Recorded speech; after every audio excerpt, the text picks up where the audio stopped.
Hello, I'm Dr. Scott Wadier. And I'm Tommy Welling, and you're listening to the Fasting for Life podcast. This podcast is about using fasting as a tool to regain your health, achieve ultimate wellness, and live the life you truly deserve. Each episode is a short conversation on a single topic with immediate actionable steps. We cover everything from fat loss and health and wellness to the science of lifestyle design. We started Fasting for Life because of how fasting has transformed our lives, and we hope to share the tools that we have learned along the way.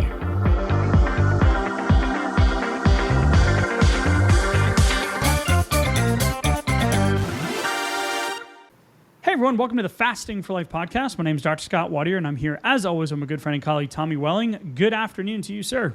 Hey Scott, how are you? Doing fantastic, my friend. Welcome into the episode, everyone. Want to address the elephant in the room or let the cat out of the bag, so to speak. You can see us, hopefully, if this is going as planned and this episode gets released as planned. We are now adding a video component, which is going to take a little getting used to after doing 220-ish episodes without it. Right. So I've been able to stare into Tommy's dreamy eyes and see his well-sculpted beard.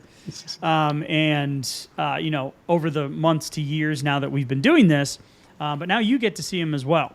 So as we get acclimated to this new format, we're going to be distributing this across multiple different platforms and really just trying to continue to reach more people. We're on a mission to take on the obesity and diabetes epidemic in Fasting for Life with this concept of adopting fasting as a lifestyle to lose weight, get healthy, reverse metabolic disorders, prevent disease, improve your quality of life, etc., and adding video to our repertoire. We are well behind the eight ball. Everybody's been doing it for a while. We're finally ripping off the Band-Aid. So here we are in all our video glory. All right. If you are new to the podcast, I want to welcome you in. You want to learn more about us and our journey with fasting and how it's transformed our lives, head back to episode 1. Give it a listen. We kind of share our journey. And now that episode's been shared with tens of thousands of people that have joined us on this fasting lifestyle. If you're an OG, a longtime listener, we want to thank you as well. If you'd head to the show notes, you can click all of the links to find all of our stuff, our free resources, our blueprint to fasting for fat loss, which is something we're going to talk a little bit about today, or reference, I should say. And when we look at the conversation for today's episode, Tommy, we want to kind of go big picture and then zoom in. And one of our things is to adopt fasting is very, very simple in concept, right? You're just going to stop eating, skip a meal, right? If you've heard all of the intermittent fasting type concepts, or just skip breakfast, right? Or just push your window. And it is very easy. It's simple in construct, but sometimes it's not easy to adhere to, right? Agreed. You set your timer, you have a plan, you deviate from the plan. The weekend happens, a life event happens, stress happens, and we call that life's gonna life, right? So what we say here at Fasting for Life is we want your life to be the plan, right? And not the diet that you're on. Because if you've ever been on a diet, restricting and omitting and tracking and weighing and motivating and willpowering and all of that stuff, then you know when you're on, you're on, you're off, you're off. And we don't want that for y'all.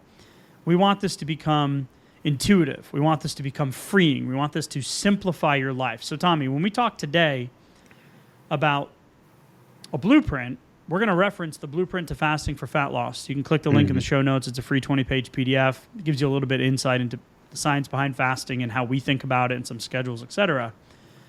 But the article that I came across was called The Blueprint I Used to Lose 14 Pounds in 2 months After Years of Failing To. And it says, without dieting or starving myself. And this was from Varun Kadri back in the fall of 2023. And I thought to myself, what an interesting concept, because we do challenges, right? We do Master Your Fasting challenges, where we take you through guided fasting schedules. And in those challenges, between 5 and 7 days, we've seen people lose anywhere from 7 up to, I think the highest we saw was just shy of 20 pounds in a week. Right. Yeah, incredible.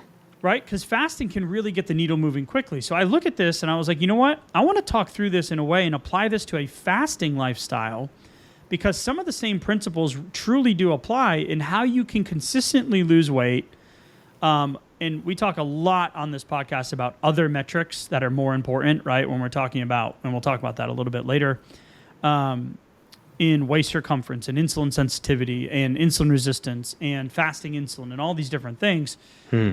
But the idea here is, how do you get consistency after living in a dieting mindset or a dieting construct when you're coming over here to maybe the new shiny object, which 3 or 4 years ago when we started the podcast was a lot shinier. Now intermittent fasting has become more mainstream. And we kind of want to unpack this with 4 or 5 main points. And we want you to focus on one thing that you can take away from today's episode.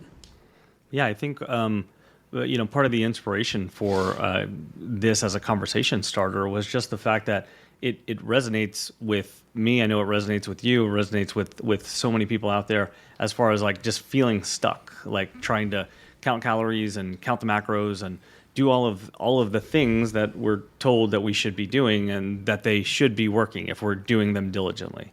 But the fact of the matter is that physiologically it just doesn't always work as planned, and that can feel very frustrating. And we can bring with us a lot of that baggage, that emotional, that old dieting baggage. We can bring that with us into the fasting realm, and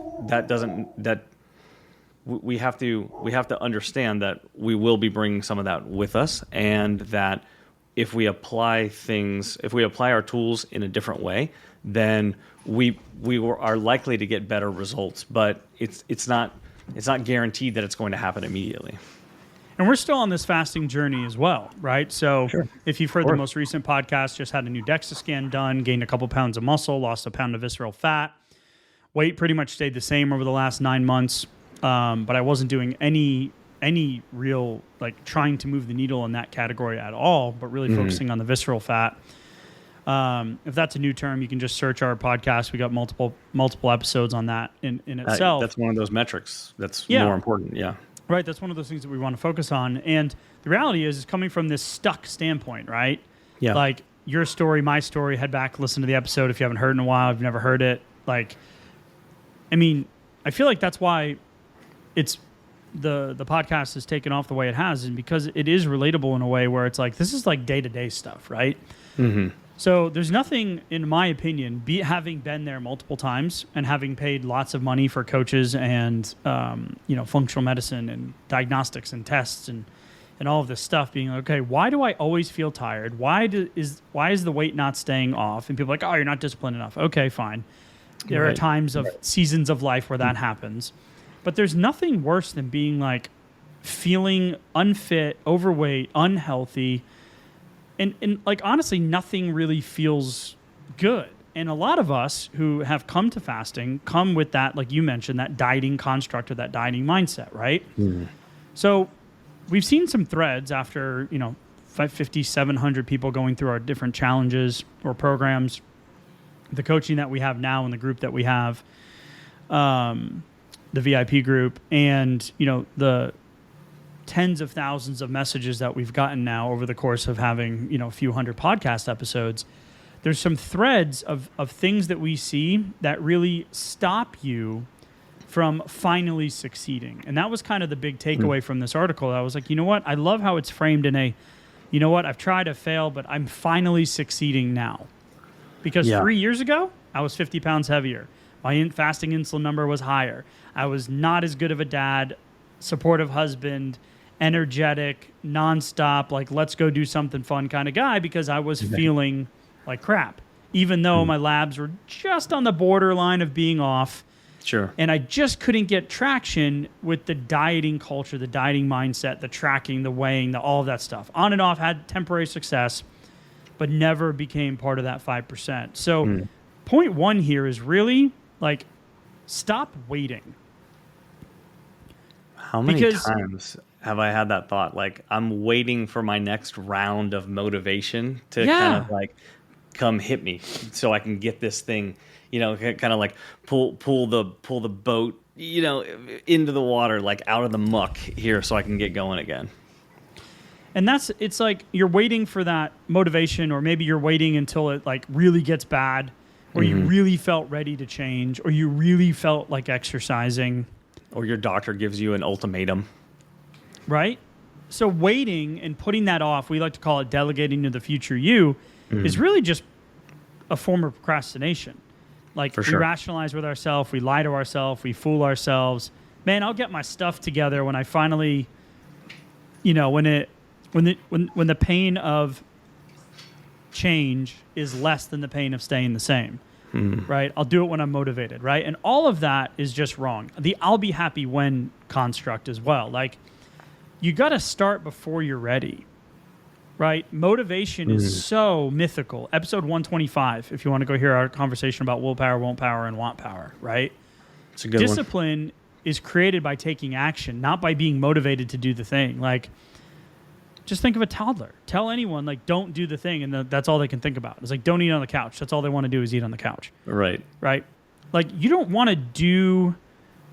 Like, when you don't feel like doing something, the ability to do it anyway, right? Like this whole procrastination waiting game that we play, I'll start again on Monday. Oh, that fast didn't go great. I'll just do another 24-hour tomorrow. Or I'll just do a 72-hour for reparations for what I just did on the weekend. Sure. Right? Like, we got to just start and just man or woman up, right? Pull up your britches. And not allow the feelings to dictate what you do. And I'm not saying all of the time, but if you can get consistent with this first point, taking action, regardless of how you feel, is going to be incredibly powerful for long-term sustainability. Yeah, and I like the line that's start before you're ready. Yeah. So instead of delegating to the future me, who will be ready at some point in the near future, and then that's when I'll get started. Let me get started before I'm even ready. Maybe before I have the perfect plan, before it feels like I have everything kind of figured out about what tomorrow looks like, and then what next week looks like, and what next month looks like. Because for me personally, that's how I wanted to be able to see the big picture before I would have that like activation energy to really hit the gas, but to my own detriment though. If I could go back to each one of those times and go, just stop. Just stop that insanity and start before you're ready, even if it's taking imperfect action from the beginning, then that will allow me to go forward and figure out what the next step looks like but you can't have all the pieces figured out, and it won't matter anyway, because the variables will change whenever you get there anyway. So even if you had the perfect plan laid out, day 2 or day 22 is going to look different than how you expected anyway. So you're going to have to roll with the punches. So like I'm telling myself, get over it now so that I can hit the gas even before it's all figured out. So the second point is really what we like to say is like begin with the end in mind. So think about the destination that we have at the end of our lives. And I saw someone the other day estimated they were going to live to 85, and they took marbles and put them in a blue bin, a red bin or blue bin. I can't remember. It was some analogy to the red pill, blue pill thing that I always forget. Okay, like from The Matrix. Yeah, even though I've seen the movie probably 100 times, right? Not lately. Not the since red I've pill. had kids. Take the But red yeah, the pill. red pill. So from the blue bucket to the red bucket, right? And every week they take a marble for the estimated amount of weeks, right, that they're going to have. And it's like time is finite, right? So we need to think about like the destination. And every day passes, and I'm not trying to be morbid, but every day that passes, it brings you a little bit closer, right? So if I continue on my current path, this is the thought. What will my life be like in 5, 10, 15 years from now? Some of you are going, I don't know, I can't even get through the day. Fine, then let's do, what's it going to look like in this next holiday season? Because the last holiday season is still fresh. And I would have been in the obese category still. I would have been probably a diagnosed pre-diabetic at that point. Not sure where my marriage would be. Not sure what my kids would think of me at this point. Be disgusted with myself, right? Yeah. Maybe having some regret. Thinking like, what if I had started sooner?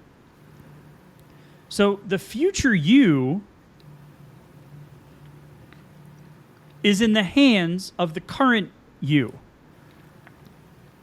So the future me, the way I want to be, the way I want to show up, the health that I'm going to embody and have, is in the hands of the current you, the current me, right now. Yeah. So if I continued eating, continued drinking, continued struggling and not doing something different, or embracing doing the thing I didn't feel like doing when I didn't feel like doing it, right? And that to fasting, I mean, again, super simple, but not easy when life's gonna life. You really need to like ingrain this thought that it should motivate you to want to change, so you don't ever have to delegate to the future you, and then that future you is like, what the heck, dude? Like 20 years ago you knew this stuff. Why didn't you do it? Yeah.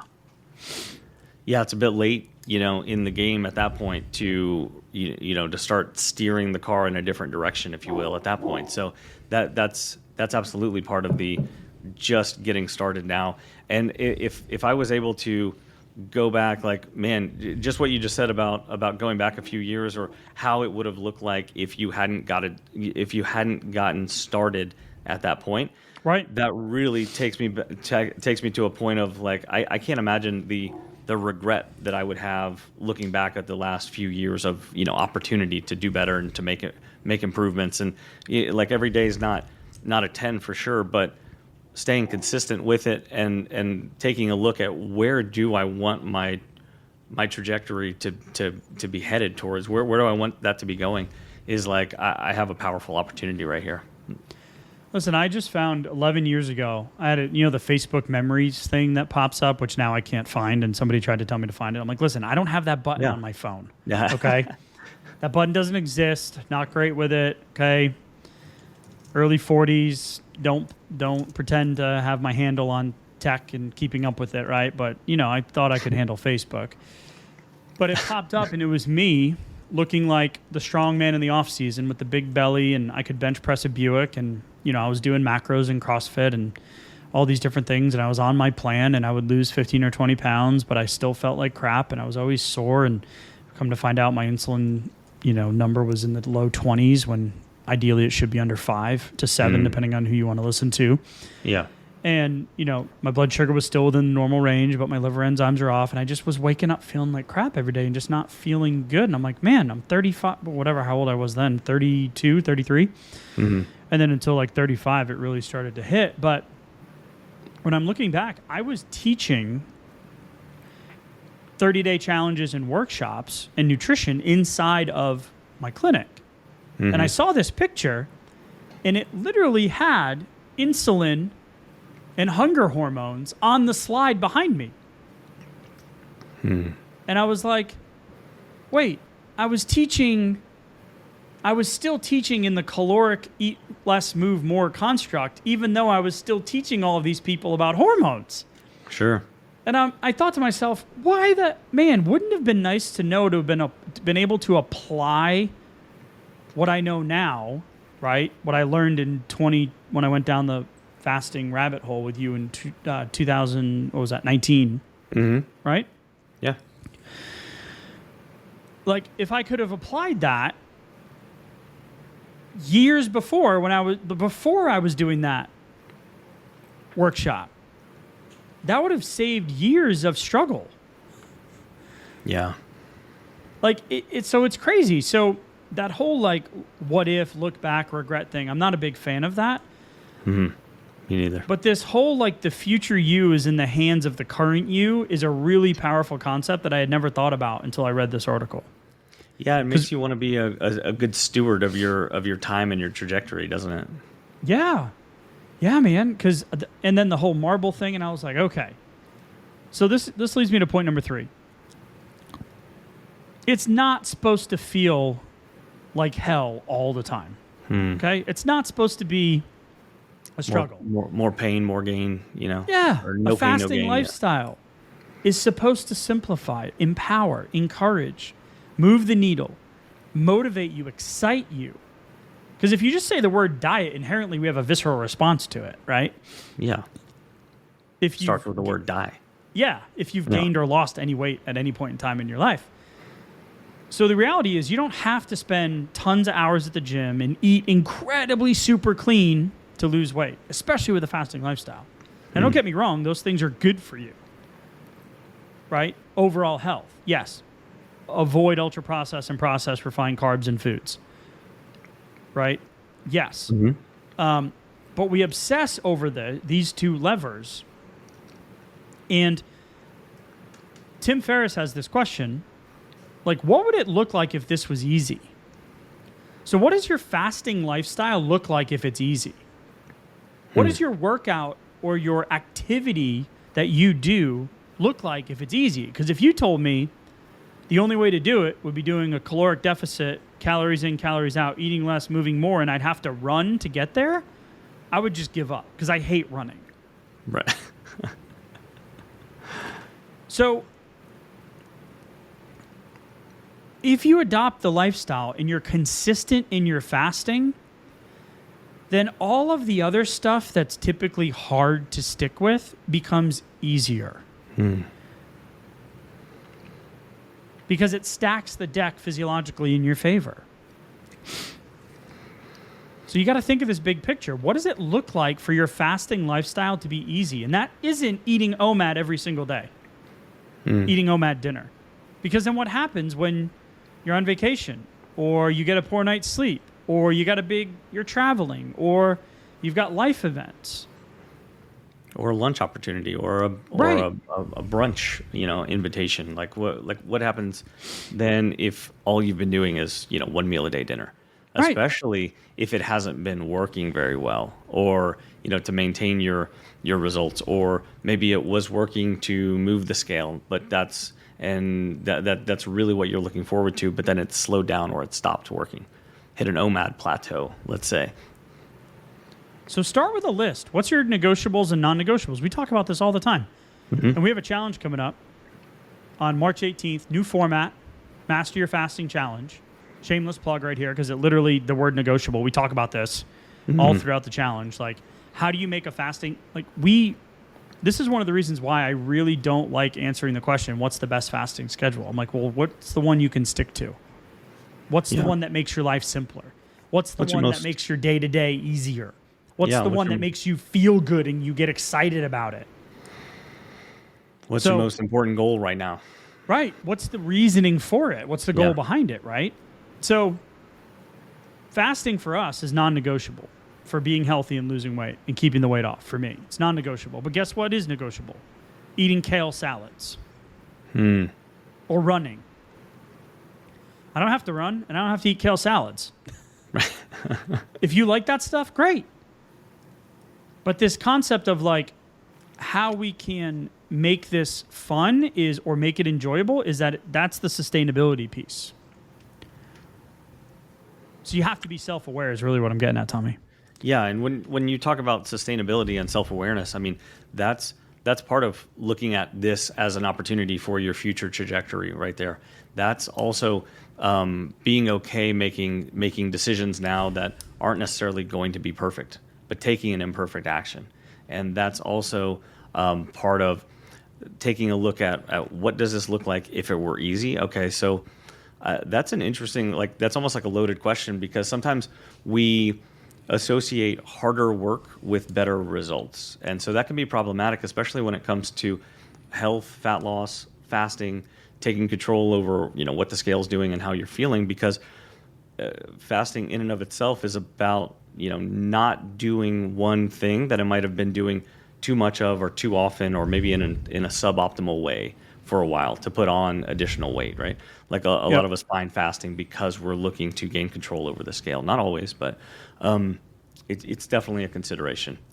So that counterintuitive part about just the fact that it's not always about doing more or feeling more tortured to get better results, which is what we can associate from some of the gym culture, the methods I've used in the past. If I've done eat less, move more salads and more working out, hopefully equals more results. If I'm bringing that with me into my fasting lifestyle, that can basically be like baggage weighing me down too, because it's not true and it's not going to serve me. Yep, 100%. The last one that we'll go into today, and this is something that I've been a proponent of and harped on, and we have a resource for. You can go grab the sleep guide. Mm-hmm. Is focusing and prioritizing on sleep, and I'll say indoor stress. Okay. But sleep, a good night's sleep is so underrated in today's. We're always connected. The markets are open. My phone's dinging. Mm-hmm. The blue light ocean that we now live in. Yeah. What did I miss? Right. I don't really want to sleep. What did I miss? I was just at my men's group this morning, and we were talking about, rhythm versus balance, and we were talking about, intentional time and like putting the phone away. So for me, between 5:30 and 8:30 at night now, the phone's on the counter.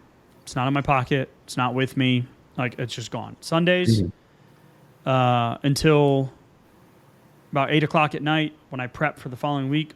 Sunday days, unless we go somewhere or we leave, I take it with me. When we're at home with the kids on a Sunday, the phone's away.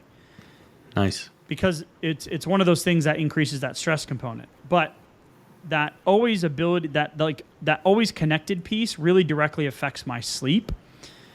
And a good night's sleep, it's not only conducive for fat loss or consistent fasting efforts, but it's also like a huge component of how I feel about what I'm doing on a day-to-day basis.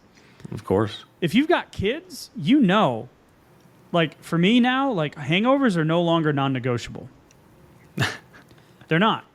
Yeah. Because I don't like the person I am the next day or how I feel, right? Being a parent, being a dad, like I don't like it.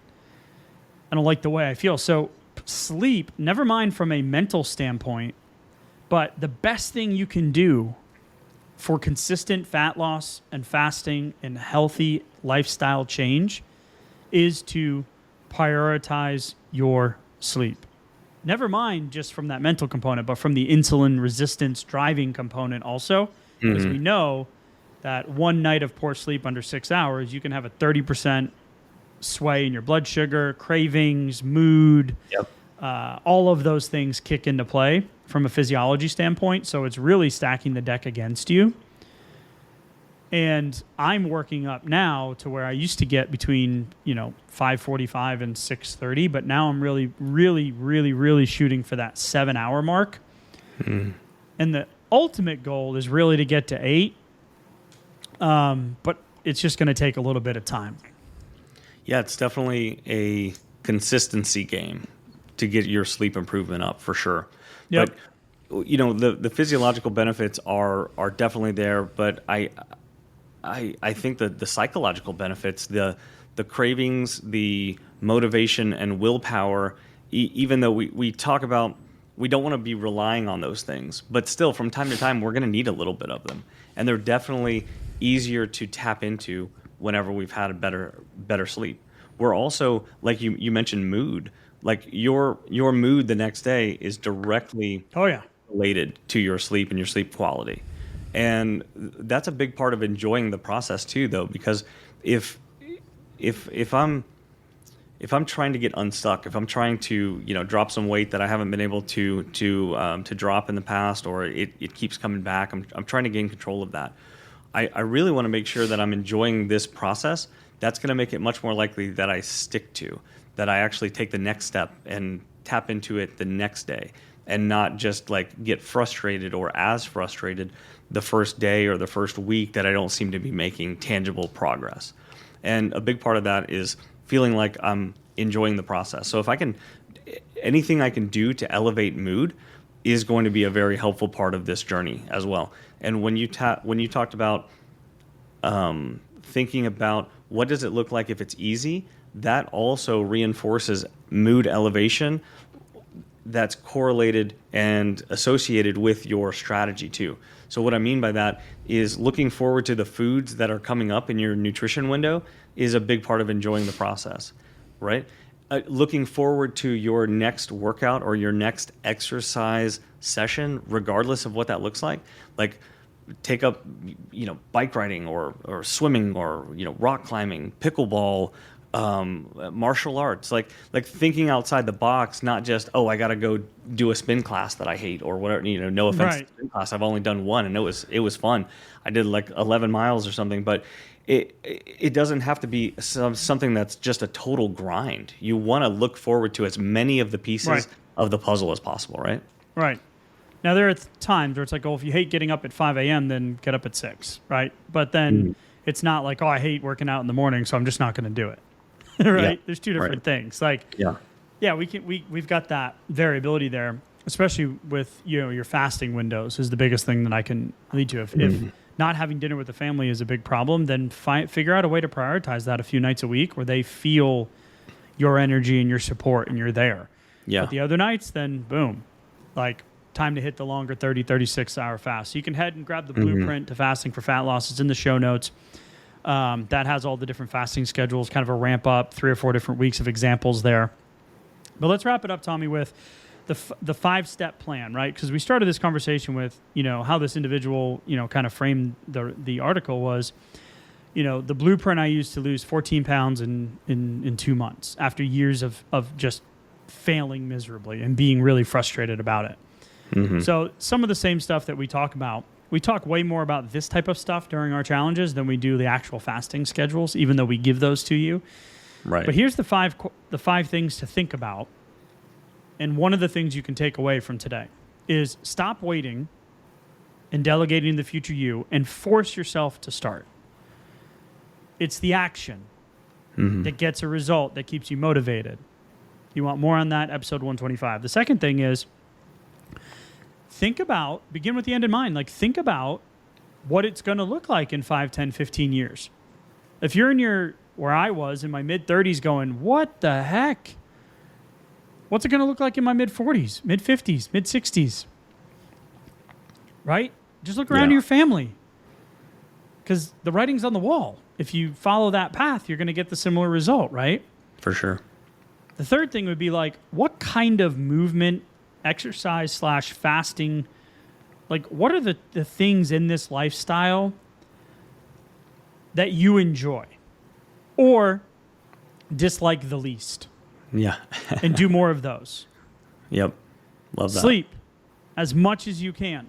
Prioritize it. Get the phone out of the bedroom. I've done it. Get it out. Create a bedtime routine, even if it's 10 minutes. Somehow prioritize your sleep. Which is so interesting for me to say because you and I are in the same cut from the same cloth. I'll sleep when I'm dead. That's fine. I'm fine. I can survive on 5 hours, right? I had decades of that. Yep. Right? And I mean, that's what I grew up with too. That's what I modeled. And then the last thing is probably going to upset maybe some of our OGs and long-term listeners here. But if you're stuck and you're going to force yourself to take an action or be more consistent, sometimes you need to see it. So dial it in for a couple of weeks and track everything. I went from being like total anti-tracker because of all the calorie counting and weighing and stuff that didn't work for me for years, for decades. The baggage. To now where I'm using my Whoop and I have this little manual piece of paper with a pen checkbox kind of thing that I use every morning, every night with the 5-minute gratitude journal. And in Whoop, you can customize. Tom, you'll be surprised I actually did this. I customized the journal. Nice. Finally. Because usually I just click through it. I'm like, get out of here. Yeah. And it's really interesting to see like my recoveries and how I feel and how my fasting's going. And, I'm looking back the last 9 months going, okay, I made really great changes with my before and after DEXA scan. But man, I wasn't really focused on any of those targets. I was just kind of consistent with it. Yeah. But now that I can see it, I'm like, oh, wow, I can do way better in the next 3 to 4 months and get even better results than I did in the 9 months. Wow. Because I just wasn't tracking it and paying attention to it. So you value what you measure what you value, right? Yeah, absolutely. That's amazing too, because if you think about it, it's tough for us to remember like what we ate a day or two ago, let alone like exactly what we did a week ago or a month ago. It's impossible. Well, at least for right. me. But like what it says on the scale, how your blood work looks, your energy levels, how you're feeling right now, and the overall picture of your health was baked in over the last months to years as well. But for us to understand that, it's going to be basically impossible for us to remember exactly what we did, even when we were doing a lot of things right, or maybe especially if you're doing a lot of things right, because we tend to just focus on what we did wrong or what we should improve. That's just how we're wired. So for you to have a tangible journal of that, even over the short term, can be very helpful to see what you've been doing right, where you might want to improve. But success leaves clues. So like let's follow the breadcrumbs to more success, right? Yeah, and the biggest takeaway, even though it's going to sound kind of odd, because I just said go ahead and track stuff, and I wasn't specifically talking about calories, but needle moving metrics, the actions you're taking, right? Yeah. We need to simplify this process for sustainability. And that's why the fasting lifestyle, again, is so incredibly powerful. And that's why we truly believe that it is the solution for so many when it comes to the overweight, obesity, metabolic syndrome, insulin-resistant epidemic that we currently are on, the trajectory that we're on. And that's the whole motivation of why we come each and every week with an episode. That's why we're going to video. That's why we're going to have some show changes coming up in the near future as well, because we truly want to empower you and encourage you that even though you've felt stuck and failed in the past, that you can be your own next you can be your own next testimony, right? The next time you do it, you can do it different. But we got to start somewhere. So those 5 things to think about this episode, Tommy. If you're looking for more guidance, you can head to the show notes, grab the Blueprint to Fasting for Fat Loss, grab the sleep guide. We got a challenge coming up on the 18th. If you're looking to really hit the ground running, just dive in head first. Go to the show notes, click the link. It's got all the dates, times, information. You can sign up there on the site as well. And I'm just excited as we continue to gain momentum with Fasting for Life here in 2024. Appreciate all you guys listening in. Tommy, as always, appreciate the conversation, and we'll talk soon. Thank you. Bye. So, you've heard today's episode, and you may be wondering, where do I start? Head on over to thefastingforlife.com and sign up for our newsletter, where you'll receive fasting tips and strategies to maximize results and fit fasting into your day-to-day life. While you're there, download your free Fast Start guide to get started today. Don't forget to subscribe on iTunes, Spotify, or wherever you get your podcasts. Make sure to leave us a 5-star review, and we'll be back next week with another episode of Fasting for Life.